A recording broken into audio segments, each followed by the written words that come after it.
தயவு செஞ்சு வாயை தரங்க சிஎம் சார், பதில் சொல்லுங்க சிஎம் சார் அப்படிங்கிறதுக்காக தான். எதுக்குடா அவனை தொட்ட? அவன் சுடு தண்ணியிலேயே கைய விடுவான், உன்னை சும்மாவா விடுவான்? ஒரு தவறு செய்தால் அதை தெரிந்து செய்தால் அவன் தேவன் என்றாலும் விடமாட்டேன் என்று எம்ஜிஆர் என்று பாடினார். அதை இன்று விஜய் செயலில் காட்டுகிறார்னு அந்த எடிட்டோரியல்ல எழுதியிருக்கு. ஒரு ஊர்ல ஒரு பெரியவர் வெயில் ரொம்ப ஜாஸ்தியா இருக்குன்னு சொல்லிட்டு கண்ணுக்கு மேல கை வச்சுக்கிட்டு இப்படி சுத்தி முத்தி தேடிக்கிட்டு இருந்தாராம். அப்ப கூட இருந்த ஒரு சின்ன பையன் என்ன தேடுறீங்க அப்படின்னு கேட்டானா. அதுக்கு அந்த பெரியவர் சொன்னாரா, அது ஒண்ணு இல்ல தம்பி, அப்பா இங்கதான் இருப்பாருன்னு சொன்னாங்க, அதான் தேடிக்கிட்டு இருக்கேன். எங்க உங்க அப்பாவே காணோம்?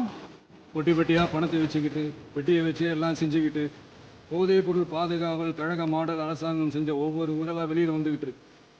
இப்பவும் சொல்றேன், மக்கள் பணத்துல இருந்து ஒரு பைசா கூட தொடமாட்டோம், தொடவும் விடமாட்டோம், தொட்டா விடமாட்டோம், இதுக்கு முன்னாடி தொட்டவங்களையும் விடமாட்டோம். ஒவ்வொரு ஊழலா வெளியில வரும் போலே எங்களுக்கும் நக்கலா நையாண்டியா சம்பந்தம் இல்லாத குட்டி கதை இதெல்லாம் எங்களுக்கும் பேச தெரியும்.